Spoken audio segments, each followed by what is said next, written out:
तेजस्वी यादव जी का दौर आते आते ऐसा ना हो जाए कि वो 70 साल के हो जाए। तेजस्वी यादव जी पहले अपने बारे में बताएं ना कि कल क्यों आवाज़ लड़खड़ा रहा था, क्या सेवन करके आए थे और आवाज़ लड़खड़ा रहा था, बोल नहीं पा रहे थे। यह तो अब हम लोगों ने कल मांग की सरकार की कि उनका मेडिकल बुलेटिन जारी होना चाहिए, उनकी जाँच होनी चाहिए कि आखिर क्या सेवन करके आए थे। कहीं अगली बार ऐसा ना हो कि जीरो पे आउट हो जाए, जो लोकतंत्र के लिए उचित नहीं होगा। तो करप्शन के लिए तो जाने ही जाते हैं, पूरा परिवार ही उनका जाना जाता है। तो स्वाभाविक आदरणीय मुख्यमंत्री जी ने जिन बातों का जिक्र किया वो तो सब कुछ है, प्रत्यक्षम किम प्रमाणम। जहाँ तक जो है विशेष राज्य के दर्जे का मामला है, वो संवैधानिक प्रक्रिया हम सब लोग जानते हैं कि अभी वर्तमान स्थिति में ये संभव नहीं है। आप तेजस्वी यादव जी और उनके नेतृत्व में जितने भी महागठबंधन के विधायक हैं उनसे पूछिए ना, बजट के बारे में कितनी जानकारी उनको है, कितना वो पढ़े हैं बजट को जो है। लेकिन नकारात्मक राजनीति को आगे रखकर वो बढ़ेंगे तो स्वाभाविक है कोई भी एक्सेप्ट करने वाला नहीं। तेजस्वी यादव जी क्या कहेंगे, जनता हराती है और जनता जिताती है। जनता ने उनको नकारने का काम किया है। जो नकारात्मक राजनीति है उसको जनता एक्सेप्ट नहीं कर रही है। दर्द हो सकता है, मैं इसके लिए नकार नहीं सकता हूँ कि चलिए कष्ट में है, पीड़ा में है, लेकिन आवाज़ लड़खड़ाना कहीं न कहीं तो संदेह पैदा करता है। अब यह तो उनको सोचना चाहिए। बिहार विधानमंडल का बजट सत्र चल रहा है और आज चौथा दिन। कल के दिन तेजस्वी यादव का कहना था कि उन्हें हराने के लिए करोड़ों रुपए खर्च किए गए हैं। और देखिए आज के दिन उपेंद्र कुशवाहा के मधुबनी से विधायक माधव आनंद ने पलटवार करते हुए बड़ा जवाब दे दिए हैं। देखिए उन पर जमकर भड़कते नजर आ रहे हैं। साथ ही साथ उनका यहाँ तक कहना है कि जनता ने उन्हें नकार दिया है। एक और कल तेजस्वी यादव ने यहाँ तक कहा कि बिहार को विशेष पैकेज के लिए हम साथ चलने के लिए तैयार हैं।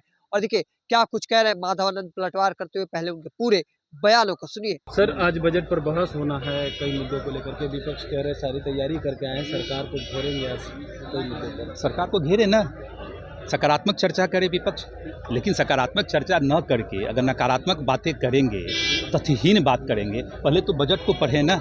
आप तेजस्वी यादव जी और उनके नेतृत्व में जितने भी महागठबंधन के विधायक हैं उनसे पूछिए ना, बजट के बारे में कितनी जानकारी उनको है, कितना वो पढ़े हैं बजट को जो है। सिर्फ रटाया हुआ चीज़ आते हैं लेके सदन में हंगामा करना है, बस यही उनका मकसद है।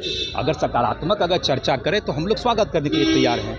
एक एक सेक्टर में कितना एलोकेशन हुआ है उस बहस पे चर्चा में सम्मिलित होना है, निश्चित रूप से हम लोग स्वागत करेंगे। लेकिन नकारात्मक राजनीति को आगे रख कर वो बढ़ेंगे तो स्वाभाविक है कोई भी एक्सेप्ट करने वाला नहीं है। विपक्ष के लोगों को पहले बजट पढ़ना चाहिए। तेजस्वी यादव कह रहे हैं कि विशेष राज्य का दर्जा विशेष पैकेज पर हम सीएम नीतीश कुमार के साथ हैं, प्रस्ताव लेकर के चले, हम मेरा फुल सपोर्ट है।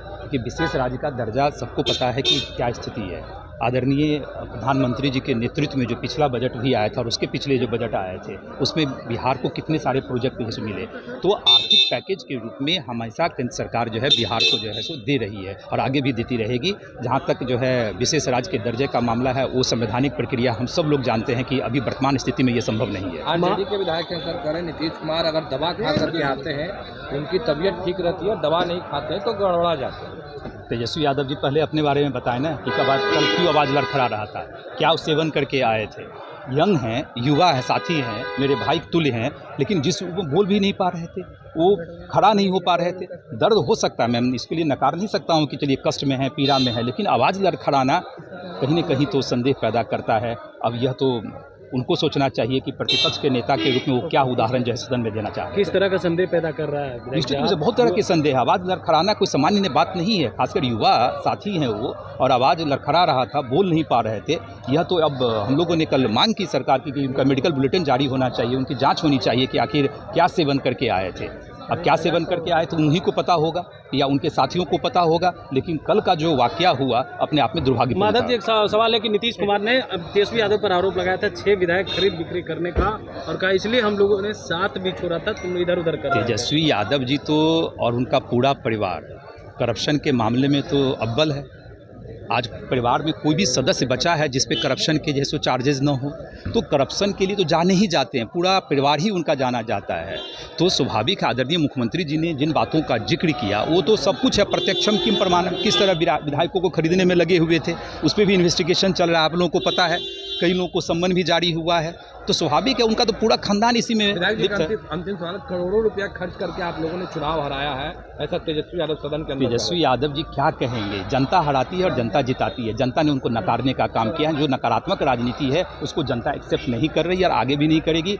और मुझे तो इस बात का डर है कि कहीं अगली बार ऐसा ना हो कि जीरो पे आउट हो जाए, जो लोकतंत्र के लिए उचित नहीं होगा। लोकतंत्र में विपक्ष को भी मजबूत होना बहुत जरूरी है। नहीं, वो कह रहे दौर आएगा, आपका समय आया, हमारा दौर आएगा। तेजस्वी यादव जी का दौर आते आते ऐसा ना हो जाए कि वो 70 साल के हो जाए। चलिए, शुक्रिया। तो आपने साफ तौर पर सुना, वह तेजस्वी यादव पर जमकर भड़कते हुए क्या कुछ कह रहे थे। तब तक के तमाम अपडेट को देखते रहने के लिए द इंडिया टॉप देखते रहे।